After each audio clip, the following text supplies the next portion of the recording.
Hi there, it's Scott with Mulberry Woodworking. I just got the Kapex, the Festool Kapex KSC60 EC TEC. All that to say, just the new battery-powered KSC60 smaller Kapex saw, okay, with the whole setup with the wings on it here, and getting used to it. You know, definitely a learning curve compared to DeWalt 12-inch sliding compound miter, which I've used for many years.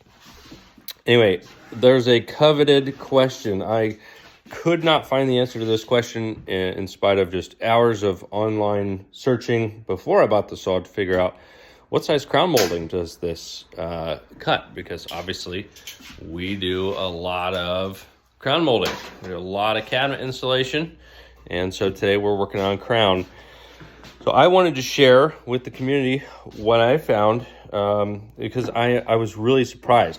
When you look at the specs on this thing, it says it will not cut anything over 2 3/8 of an inch.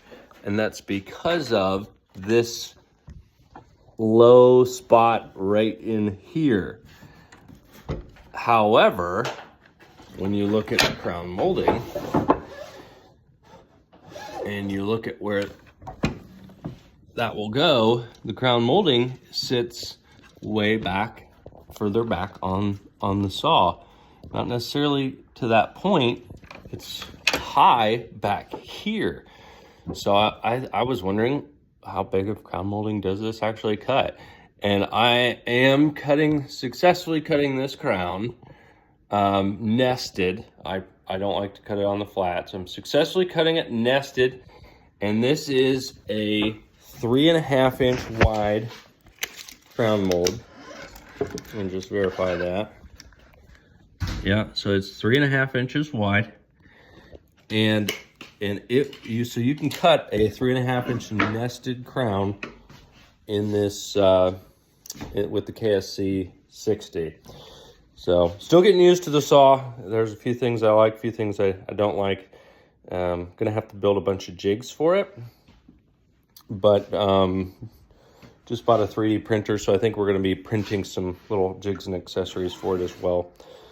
But anyway, I hope that's helpful for you. You can cut 3.5 inch nested crown, and this one's about a 45-degree spring angle. For those of you who are nerdy in that way and need to know, roughly 45 spring angle, and it'll cut a 3.5 inch wide crown. All right, hope you're doing well. See ya.